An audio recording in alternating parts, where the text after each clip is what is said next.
Chapter 14. How to make good habits inevitable and bad habits impossible. In the summer of 1830, Victor Hugo was facing an impossible deadline. 12 months earlier, the French author had promised his publisher a new book, but instead of writing, he spent that year pursuing other projects, entertaining guests, and delaying his work. Frustrated, Hugo's publisher responded by setting a deadline less than 6 months away. The book had to be finished by February 1831. Hugo concocted a strange plan to beat his procrastination. He collected all of his clothes and asked an assistant to lock them away in a large chest. He was left with nothing to wear except large shawl. Lacking any suitable clothing to go outdoors, he remained in his study and wrote furiously during the fall and winter of 1830. The Hunchback of Notre Dame was published 2 weeks early on January 14, 1831. Sometimes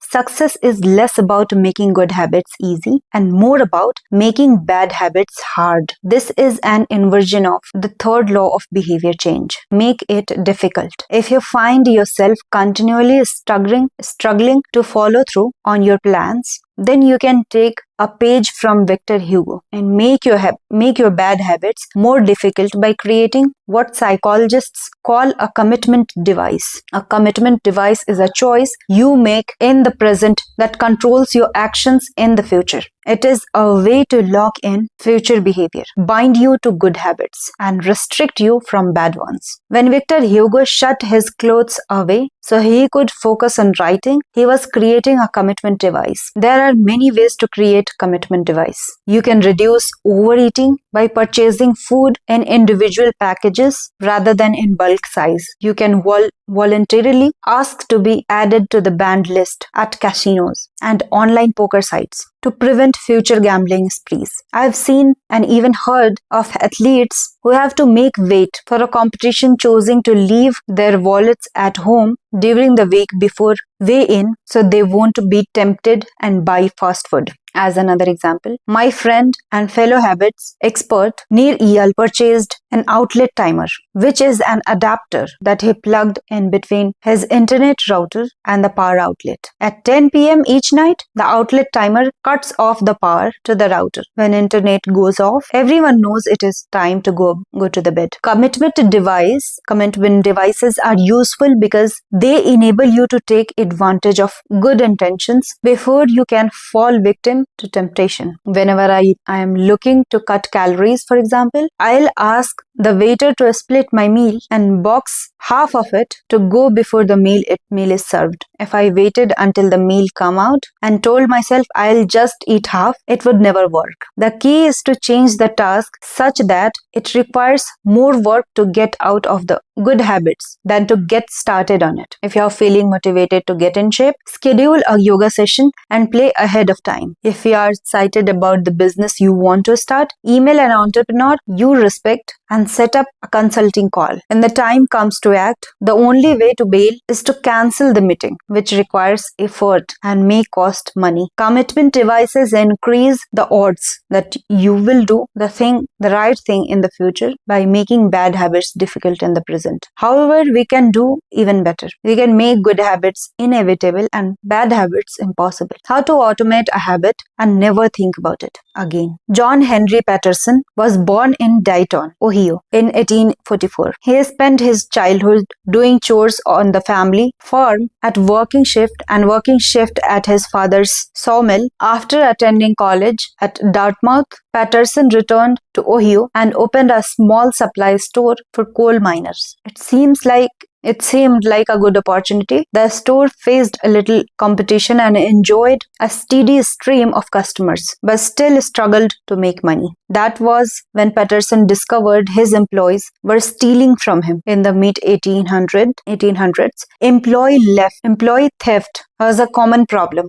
Receipts were kept in an open drawer and could easily be altered or discarded. There were no video cameras to review behaviors and no software to track transactions, unless you were willing to hover over your employees every minute of the day or to manage all transactions yourself. It was difficult to prevent theft. As Peterson mulled over his predicament, he came across an advertisement for a new invention called Ritty's Incorruptible Cashier, designed by fellow Dighton resident James Ritty. It was the first cash register. The machine automatically logged the cash and receipt inside after each transaction. Patterson bought two for $50 each. Employee theft at his store vanished overnight. In the next 6 months, Patterson's business went from losing money to making $5,000 in profit, the equivalent of more than $1 lakh today. Patterson was so impressed with the machine that he changed business. He bought the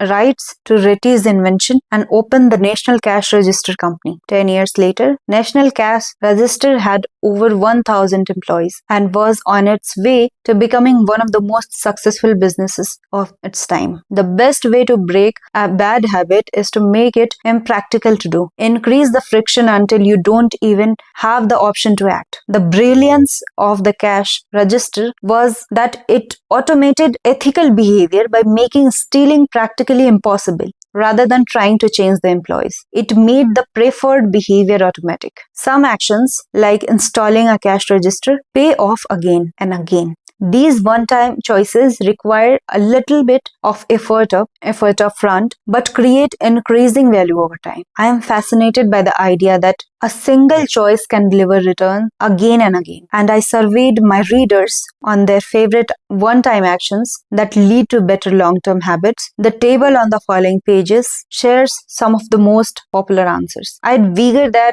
if the average person were simply do half of the one-time actions on the list, and even if they didn't give another thought out to their habits, most would find themselves living a better life a year from now. These one-time actions are a straightforward way to employ a third law of behavior change. They make it easier to sleep well, eat healthy and be productive, save money, and generally live better life. One-time actions that lock in good habits. Nutrition. Buy a water filter to clean your drinking water. Use smaller plates to reduce caloric intake. Sleep. Buy a good mattress. Get blackout curtains. Remove your television from your bedroom. Productivity.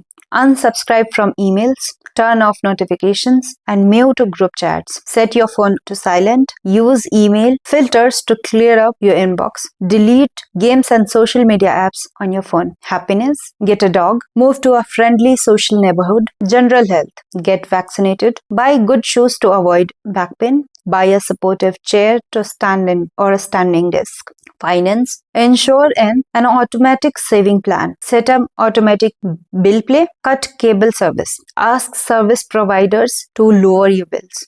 Of course, there are many ways to automate good habits and eliminate bad ones. Typically, they involve putting technology to work for you. Technology can transform actions that were once hard, annoying, and complicated into behaviors that are easy, painless, and simple. It is the most reliable and effective way to guarantee the right behavior. This is particularly useful for behaviors that happen too frequently to become habitual. Things you have to do monthly or yearly, like rebalancing your investment portfolio, are never repeated frequently enough to become habit. So they benefit in particular from technology, remembering to do them for you. Other examples include medicine. Prescriptions can be automatically refilled. Personal finance. Employees can save for retirement with an automatic wage deduction. Cooking. Meal delivery service can do your grocery shopping. Productivity. Social media browsing can be cut off with a website blocker. When you automate as much your life as possible, you can spend your efforts on the tasks machines cannot do yet. Each habit that we hand over to the authority of technology frees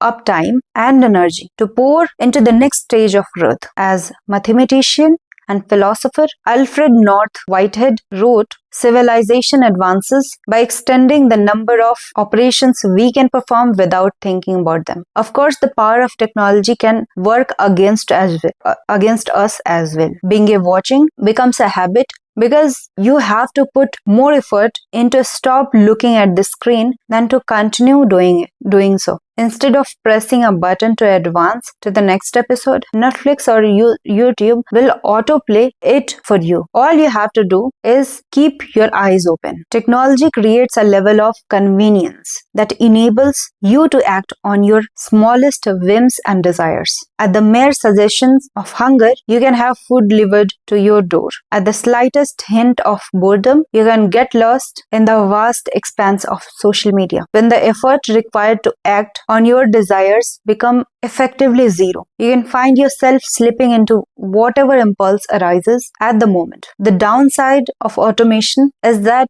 we can find ourselves jumping from easy task to easy task without making time more difficult, but ultimately more rewarding work. I often find myself gravitating towards social media during any downtime. If I feel bored for just a fraction of a second, I reach for my phone. It's easy to write off these minor distractions as just taking a break, but over time they can accumulate into a serious issue. The constant tug of just 1 minute, one more minute, can prevent me from doing anything of consequence. I'm not the only one. The average person spends over 2 hours per day on social media. What could you do with an extra 600 hours per year?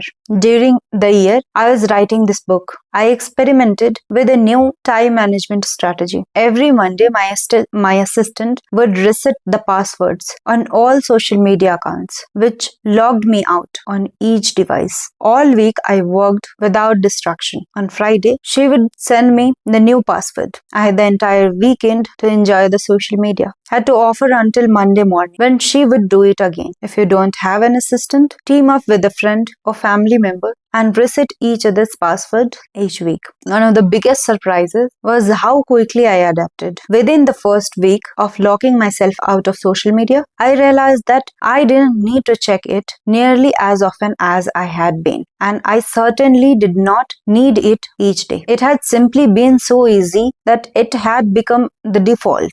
Once my bad habit became impossible, I discovered that I did actually have the motivation to work on more meaningful tasks. After I removed the mental candy from my environment, it became much easier to eat the healthy stuff. When working in your favor, automation can make your good habits inevitable and your bad habits impossible. It is the ultimate way to lock in future behavior rather than relying on willpower in the moment. By utilizing commitment devices, strategic one-time decisions, and technology, you can create an environment of inevitability, a space where good habits are not just an outcome you hope for, but an outcome that is virtually guaranteed. Chapter summary. First, the inversion of the third law of behavior change is make it difficult. Second, a commitment device is a choice you make in the present that locks in better behavior in the future. Third, the ultimate way to lock in future behavior is to automate your habits. Fourth, one-time choices like buying a better mattress or enrolling in an automatic saving plan are single actions that automate